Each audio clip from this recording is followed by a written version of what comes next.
저는 젠지 히어로즈 팀에서 원거리 딜러를 맡고 있는 리치라고 합니다. 어느 팀을 가든 항상 상위권을 유지하고 있고 대회 우승 경력도 많기 때문에 그게 제 장점이라 생각해요. 제가 몇몇 안 되는 그런 잘한다는 느낌, 아예 좀 특별하다라는 느낌을 가진 몇 명 안 되는 선수 중에 한 명인 것 같아요. 저 개인적으로도 그렇고 한국 내에서는 가장 히어로즈를 잘하는 선수라고 생각해요. 딱히 두려워한다는 것까지 모르겠는데 많은 선수들이 저를 이기고 싶어 하긴 하더라고요. Rich is going to be able to put this game on a timer. That's going to be another kill there for Rich.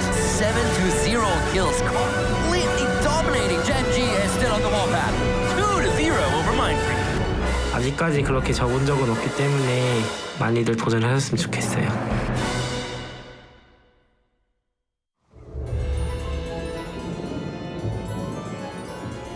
This poor town has seen its share of trials.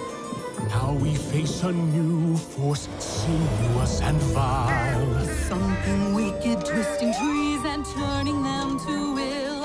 Some diabolic expertise strives to break our will. Do my eyes play tricks on me? Will monsters seal our doom?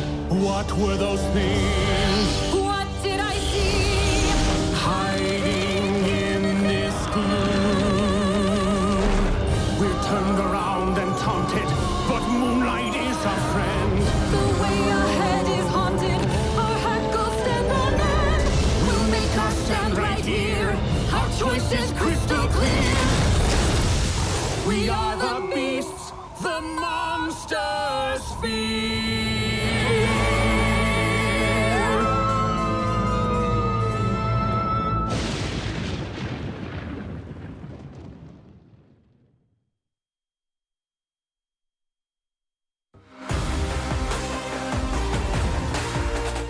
락다운 형은 예전부터 잘했다고 생각했던 딜러고 지금 같은 팀이 되어서 진짜 마음 편하게 하고 있어요. 우선 락다운의 장점은 스킬샷이 상당히 좋아요. 다른 선수들에 비해 스킬샷을 쏘는 게 좋고 빼지 않고 딜을 해서 상대를 많이 때리는 그런 식의 플레이를 하는 것 같아요. 안녕하세요. 템페스트의 부장을 맡고 있는 락다운이라고 합니다. 기대게 해줄 수 있는 그런 역할을 맡고 있다고 생각은 하고 있어요. 상대 팀들은요, 제가 무모하기 때문에 조심해야 된다고 생각합니다.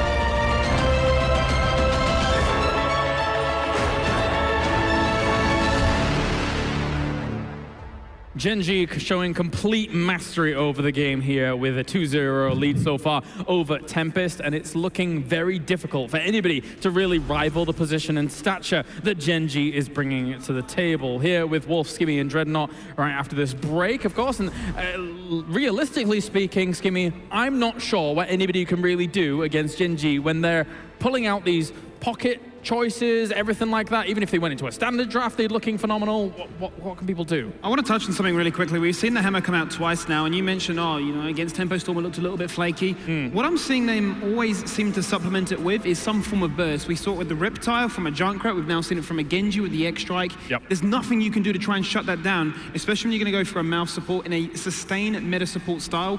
It's almost like Gen.G are punishing teams for picking these heroes, and it begs the question, given that people have had such an affinity for picking Malfurion in that first spot, can we go full circle and see Hyde then go, don't have to worry about that, I will go for the Uther? Dread, what do you have for us? It's going to be just clean execution from Gen.G here, but we first need to go ahead and pause this out and show the positioning on the battleground here. The first thing I want to highlight is the fact that we do not have a Genji with us. 16 talent here. We know that Tempest wants to force, but look at the split here around the keep itself that we see out from Tempest, and they do not adjust this at all in the defensive. We're going to go ahead and move it through. Gen.G is just waiting for the Genji to get in position so that they can abuse the fact that they are split around the keep.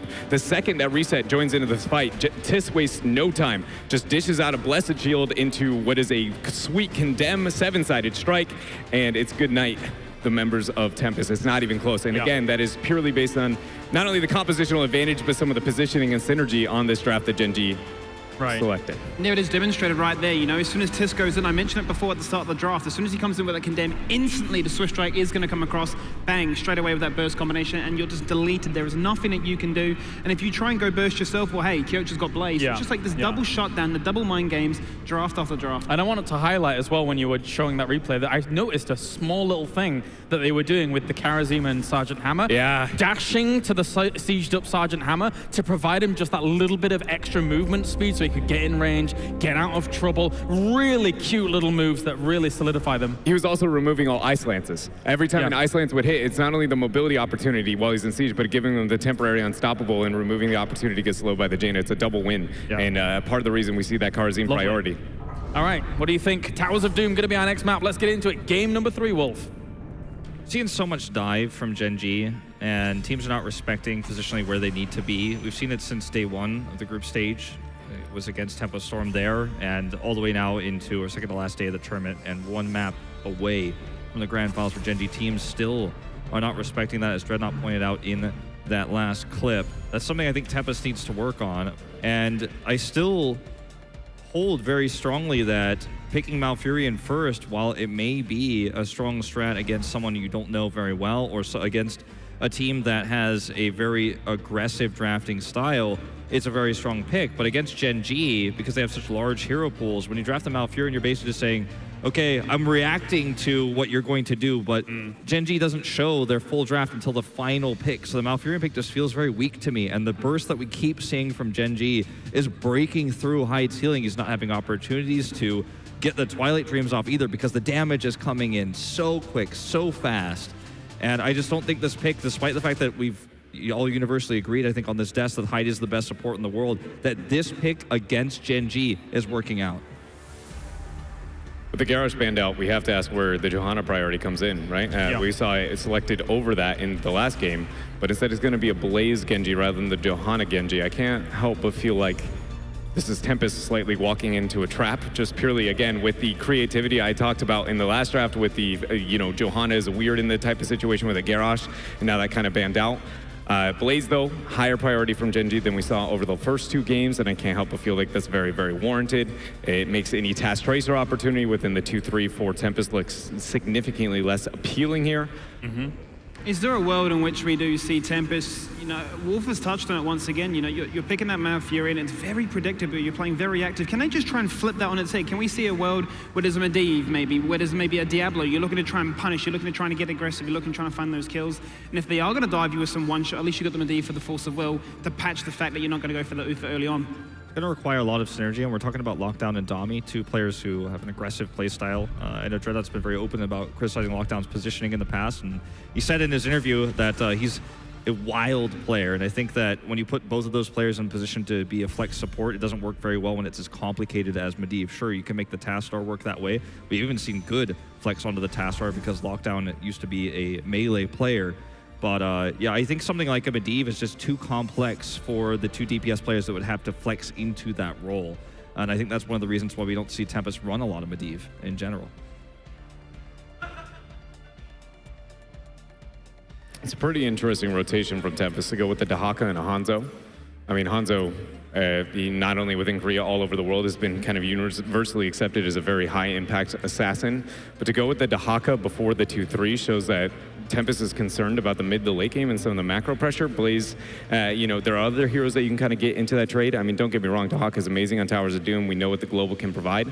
But I guess I just didn't expect that high of priority from them. Again, with the ban on Garrosh, I thought we would see more isolation towards that warrior pool, which seems to be really the foundation for Gen.G and how they approach that kind of niche pick, always on the back end of the draft.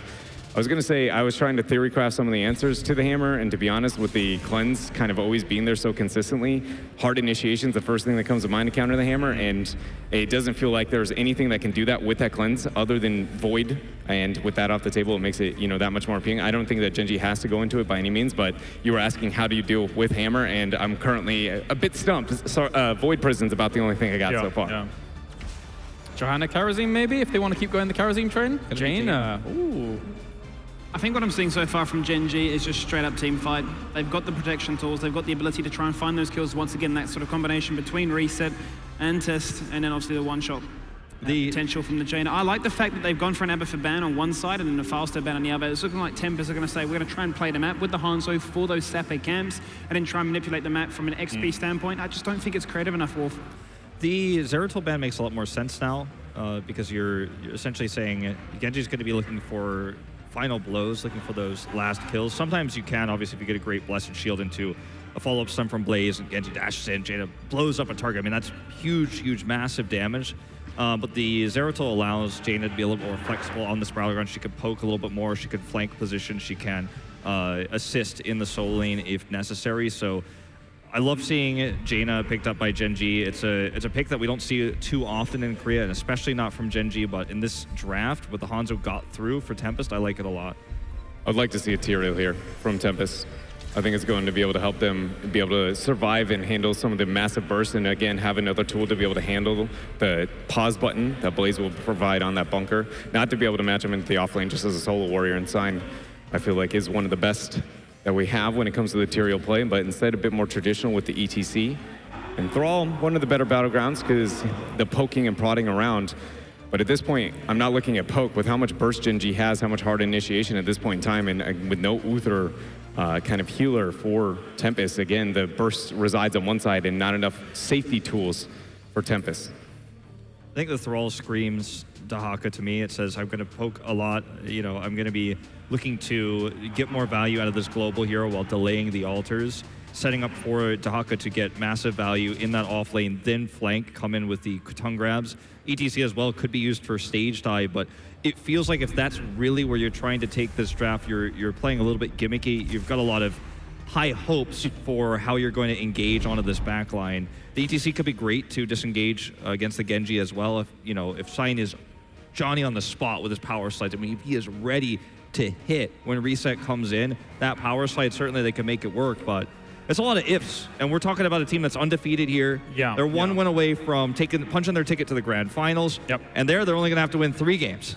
And ultimately, they come into game number 3 with even more of a standard comp, which they've already looked scary with their kind of niche picks here, aside from Karazim, which is kind of their own little thing that they're constantly being a theme throughout their draft so far. So this is a bit of a terrifying moment for Tempest. I do wonder, though, if the Karazim was a slight misstep after the Thrall. I don't know if we're going to see this adjustment, but this is actually one of those games I want to see a Sundering come out and try and punish the clumping opportunities. And again, I don't think you can approach this with a sustained team fight with the Blaze opportunity. We know that Earthquake plus Tranquility is one of those amazing, you have to fight into his moments, but I think that the clumping from Gen.G, if kind of met with a Sunder, might make the Blaze safety opportunity that much more difficult. That in mind, part of the reason Earthquake is so popular is because of Blaze in the bunker. It's kind of counterintuitive, but I think that we need some kind of mix-up here from Tempest. Time for predictions, Dread. Again, another draft where I didn't feel like it kind of had enough emphasis, and as you said, it's a bit more traditional on the draft for MVP, so it's even harder to vote against them, so with that, going Gen.G. You said MVP, that's 2 teams ago. Sorry. Hey, in my mind, there's still MVP here. There you go. With the proving to be the MVP so far, that's, I'm sure, what Dread was thinking along the lines of. Yeah, for me, Tempest didn't get enough creative flair in this draft. I got to stick to my guns. It's Gen.G. I have to just keep saying I think the Malfurion pick is never going to be enough. Everyone's going to get blown up. There's no way to heal anybody. The draft is too complex as well. Against a lesser team, maybe they could make the complexity of what this draft requires to actually execute in terms of delay and poke. But against Gen.G, there's no chance. I think the series is over. And Gen.G 4 for 4 here at the desk, looking powerful. And I think the question now is not if they win this series, it's who down the line is going to stand any chance against them. And it looks like Twitch chat agrees, and that's going to be the running theme throughout the rest of the day, and of course going into tomorrow by the looks of things. It's very rare that we get a situation in a tournament that you see such dominance so far coming out from a team this thoroughly throughout the whole thing. Let's head over to our commentators now and see if they agree with our sentiments, as we've made bold statements here, very bold statements to say how strong Gen.G are, but they look that way. Can we just put in a handicap or something? If as soon as Gen.G loses a map, they lose the series? Yeah, it's still eliminated. Like, that seems fair to me, at least. Because it might not happen at this point. Who knows? Yeah. All right, guys, enjoy. Caldor, I know whenever I need a positive moment in my life, I look to you for a chance at something. I need your positivity to shine through right now. How does Genji win this? And by Genji, I mean Tempest. If they send their coach over and pull the plug or something, I feel they have a good chance. Maybe someone takes a bit of a break on the side of Genji. But as we're talking about them, game number 3 with Kyoja on Blaze, Towers of Doom here with Rich on Genji, Tist on Johanna, Reset on Jaina, and Sake on Karazim for Gen.G. On the right side, trying to stay alive in this series. Hyde playing Malfurion, Good on Dahaka, Dami on Hanzo, Sign on ETC, and Lockdown to play Thrall. It is Tempest. And I feel I have to highlight something that we haven't really pointed out here at the tournament as much as we should have. We've spoken about it in the past, but I want to highlight it again. A lot of these drafts that we're seeing to come through for Gen.G and a lot of that genius that we are seeing in the way they are approaching the game stems from Noblesse being the coach. It's something that has been echoed by every team that went up against them, once with their coach drafting for them and helping them out, and once without him. They are a different beast if Noblesse is there, and that has been showcased throughout this entire tournament. They play fantastic, they look undefeatable, and the big question that we have right now is who can finally take a map and break the streak of Gen.G, and I feel a huge part of that they have to thank for Noblesse. It certainly does pay to have that caliber of player on your side when it comes to looking at the game, right? It's always awesome. So Noblesse, of course, doing it very well as a coach. As Gen.G continues to stay up 2-0, Gen.G already looking to force the issue here as they move straight into Sappers. They grab them right on the minute mark, take them away. And the thing is, Tempest hasn't started their side yet. So now Gen.G has the ability to run on over, and if they want, harass their opponents and prevent them from having a chance to grab their own. Tempest, they want to become the Dragon Slayers now. They know that this series isn't really looking good, but if they at least can start to take a first map off Gen.G, that might be all that their people need to believe in themselves and finally get some momentum going here. But right now, it's Gen.G pushing through their bot lane. And with that Jaina setup we talked about earlier, this massive front line that we see for Tempest is a strong one, and they're looking for the kill now. They already jump on top of Hanzo. Hanzo able to step on the side, but here comes Good from the top lane, but Rich is able to dodge over the wall. Rich trying to retreat. Moonfire, will it be enough? It's not, as Rich gets away with half an HP bar. That hurts. You can't be serious. We're serious right now. And here's the issue. In the top lane, Blaze just kept on pushing, man. He is the train that continues to keep on going as he got that lane pushed in, did a little bit of damage to those turrets, and now Good is going to miss out on this experience as Kyoja comes over and drops some oil. How frustrating must that moment be for Tempest? It's you up finally there. start the game, you're like, okay, boys, let's go. We got this. Let's start it with the first game here. You go for it and you try to get that kill. Malfurion moves in, last Moonfire, and he survives with like a hit point. I think the only time in my life that I've been that frustrated is when I found out that Game of Thrones was going to be held back until 2019. That is the only moment that I have been that frustrated. Tempest experiencing that frustration right now. Where is Tempest Jon Snow? That's the only thing that we really need right now. Winter's not coming. Rich is coming. Rich is coming, exactly. All right, at this point, Gen.G, they are looking at an entire level lead already. Not quite, but it's getting there. And that's not really a good place to be in right now if you're Tempest. The one thing that scares me a bit is, once that we have level 10 in play, we also have the potential ring of Frost. But wait a second, Good might be in trouble here.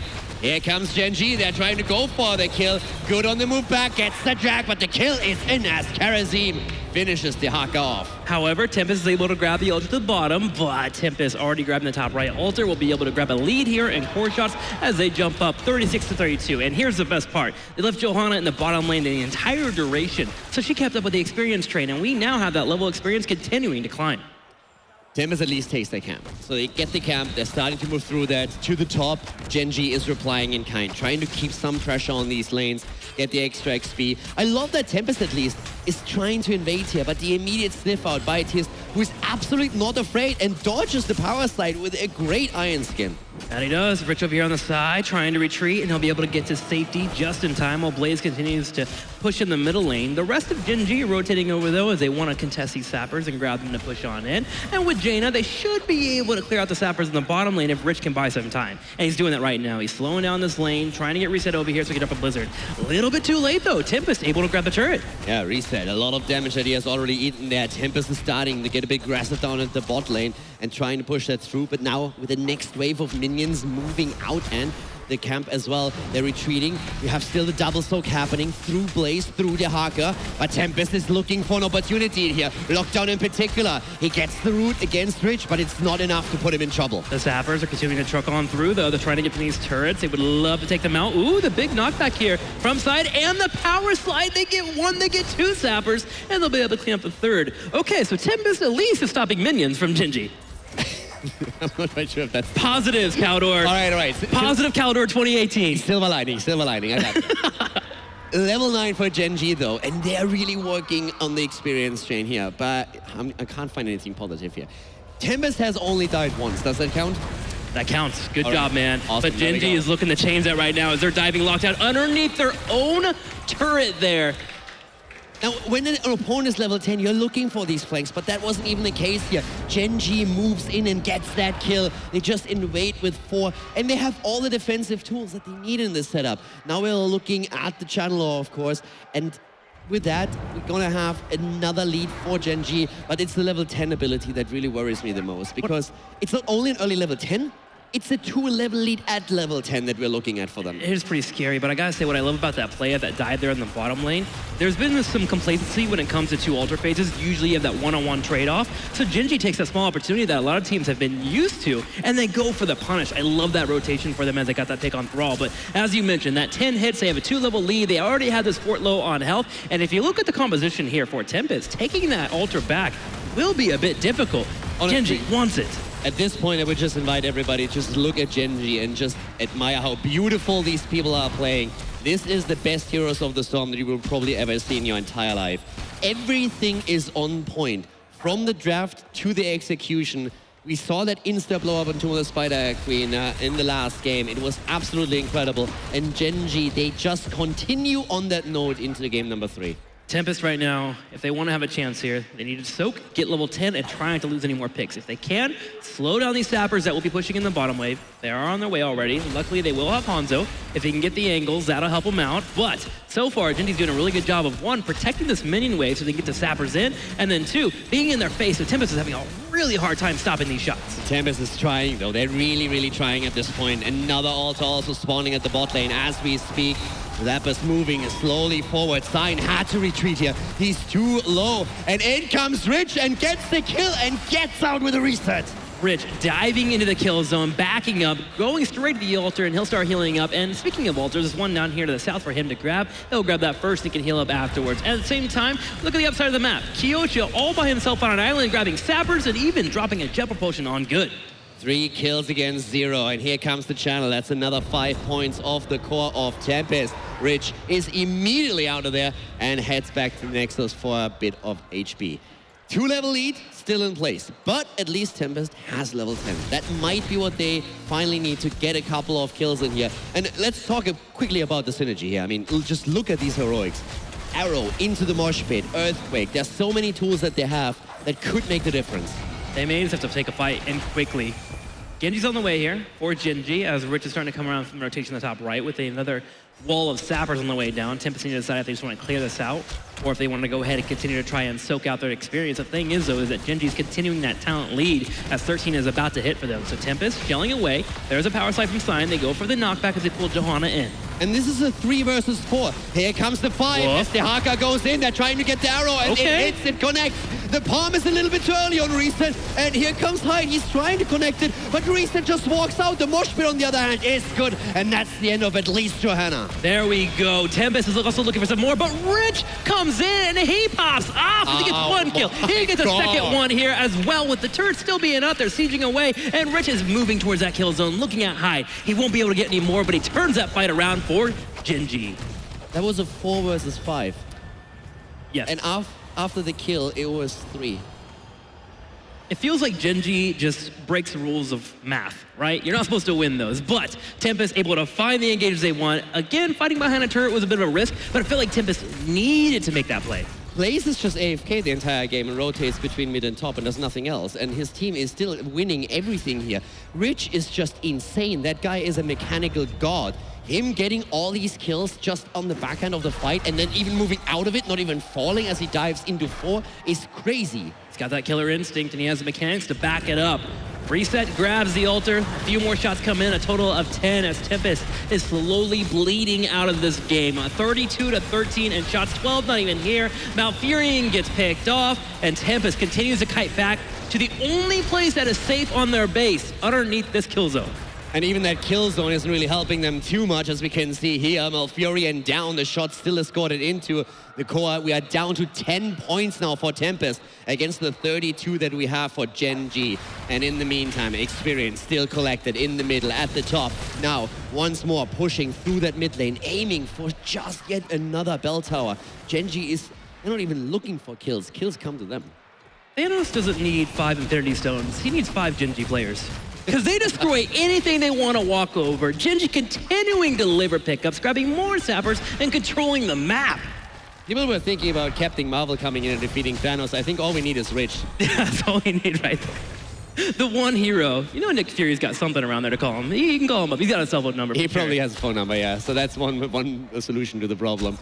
Tempest right now are still trying what they've been doing for the last 4 minutes to grab this bell tower back. Will they ever get it? They have synergy on those heroics. We saw that in play. If they could have secured that kill against Jaina, maybe it would have been a different fight. So they need another instant of that battle, and they're trying to look for their mosh pit. That's the moment. That's the moment for Tempest. Where's the damage? They need that damage, and they need it now. But they do not get the kill. The palm again is used there. It's Grok. The Haka is dead already. Genji is just killing everything. Another Blizzard comes out high, trying to drop that ice block by the kill zone. He gets picked off too. It's going to be a 1-for-2 trade, so they take out Rich. So Tempest able to get some experience, but here's the bad news. It's a 3-altar phase with a 3-level lead, and Hanzo gets picked off screen. Hanzo gets picked off as well, and now we have the shots barreling down on the core, and that, ladies and gentlemen, puts it down to 2 points. There's also an error in the Matrix as Rich has just died. I don't think that's supposed to happen. But this is the game just finishing Gen.G in dominating fashion with an impeccable performance. Take out Tempest with a 3-0 flawless play by Gen.G. Genji continues to dominate the tournament, still undefeated, and the only question is there someone that can rise up and handle this team? They seem to be clearing up anyone that comes their way. I would be happy with someone stopping the win streak. Yeah, just getting a game. Getting the first map. To be honest, a lot of my hopes are really riding on, or yesterday were riding on Dignitas learning enough from the first series to maybe make it through the lower bracket and then end up against them. But Dignitas didn't look hot against Fnatic today earlier either. So Tempest wasn't able to take a map. Who can? Well, Dignitas and Tempest Storm will face off soon, but for now, Genji has punched their ticket. They're moving to the grand finals, so they'll have a 1-game advantage in that series. Watch out for them tomorrow, as they'll go ahead and have the rest of the night to take off and go ahead and think about all those pickoffs that they've gotten, because right now they are continuing to be a mechanical machine. And it almost feels like they're not human. They don't make mistakes, and that is a rare trait that you don't see very much in Heroes of the Storm. It just feels like there's a cheat code that nobody else found in the activator. down. They have another 50% hit points on every hero and damage. It's crazy how good these guys are. And I'm sure we're going to hear way more from that from the panel now. There's probably a replay for us ready as well. So let's see what the boys have to say. It's over. Call the tournament. Oh my God. It feels like Gen.G has the game figured out. Everybody else is playing Connect 4 while they're playing 3D chess. I'm not quite sure how you actually beat Gen.G at this point, but they made it look like child's play, Wolf, going into that last game. It was not close by any stretch of the imagination. No, and I think this was their toughest challenge yet, and it's still, they made it look like it was as easy as kicking over a sandcastle, and that's what happened to Tempest when they fell to pieces and blew away in the wind. If Tempest can't do it, I don't know who can. I don't think anyone can. I mean, Tempest is going to have another shot, very likely, at doing it, but next time it's going to be, they're going to be down a game in the series as well. Yeah. And it's just, this team looks completely unstoppable. You know, you and I were talking about this backstage earlier. When Gen.G had their last run, when they were MVP Black, when they went countless wins back in the spring season of 2016, it was before Heroes of the Storm was really figured out. We had a lot weaker teams back then. We had Edward Gaming in the spring finals, right? Yeah. Now, everyone is better. North America's stronger. Korea looks strong again. Europe looks fantastic. And still, no one can touch this team. No one can touch them. Let's take a look at our top 3 players from that series. There was 3 games, and I can only imagine that a lot of this might be Genji favored. Well, you know, I mean, there are a couple of replays that we got, you know, earlier from coming out from Tempest, but first off was the kind of last-in attempt there out from Tempest here. It was pretty clean attempt to try and get that mosh pit because, again, without the 16 talent here, but the biggest thing, Sake able to move in, make sure he gets the proc onto the palm. Really clever play here from Hyde, understanding he's going to get rooted, trying to bait Rich over, but it's really, you know, too little too late at that point in time. Next up, going to have the beautiful initiation once more. I mean, everything is just so clean here from Gen.G, and this initiation. Let's keep track of the timer up above. 12:10 is when it's sent out. 12:12 is when, in fact, 2 people are dead. That's literally a kill second. Insane. And then last up, again, I feel like it's got to go down to that micro that we saw there coming out from Dami into this top skirmish. And again, the double juke that we see not only to the jet propulsion, but to the Alarak combo there. Yeah. It's pretty. Beautiful stuff, and that is Gen.G, obviously with a dominating performance coming out here for the Mid-Season Brawl, and they move themselves on to the grand final with that 1-0 advantage later on down the line. Phenomenal stuff coming out from Gen.G, and let's actually hear from one of the star players from Gen.G. It's Rich. It is the star player. Rich, congratulations for qualifying to the grand finals. Will I be able to get something besides a yes from you today? 일단 최종 결승전에 올라간 거 축하하고요. 사실 그 다른 팀원들은 좀 단답형 답하는 걸 즐기시는데 소감 좀 얘기해 주세요. 저희가 최종 결승전에 이렇게 쉽게 갈 줄은 생각하지 못했고 그래도 쉽게 온 것 같아서 정말 기쁘네요. I mean, he didn't expect to come to the grand finals this easily, but you know, if it's easy, that's good. Okay, I'm sorry. I'm really simple. I'm just happy to see and to hear something besides a yes at this point from Genji. But if it comes to the teams that are still in the lower bracket right now, like Storm, Tempest now, and Dignitas, which team does he expect to play tomorrow in the grand finals? 그러면 그 패자 브래켓에서 어느 팀이 올라갈 거라고 예상하나요? 스니치가 던지지만 않으면 디그니타스가 올라갈 것 같아요. He thinks Dignitas will come up as long as Snitch doesn't throw. Whoa. Okay, but was it harder to play against Dignitas than against Tempest? 그러면 그 디그니타스랑의 경기랑 템페스트랑의 경기를 비교해 보면 어느 경기가 어려웠나요? 디그니타스 쪽이 더 어려웠던 것 같아요. 디그니타스랑 할 때는 좀 막상 막하로 하면서 디그니타스의 실수를 받아먹고 이겼지만 템페스트랑 할 때는 그냥 순수히 저희의 실력으로 이긴 거라 좀 차이가 있는 것 같아요. Honestly, he thinks Dignitas was harder. You know, that was a closer game, and they won because they were able to wait for Dignitas' mistakes and take advantage of their mistakes. Whereas Tempest, they were just able to beat them with pure skill. Okay, then we'll see you tomorrow in the finals. Thank you very much for the interview, James. What will we see in the finals? Well, Gen.G, that's for sure. Who knows what else is going to be coming up through that lower bracket. Skimmy, I want to start with you.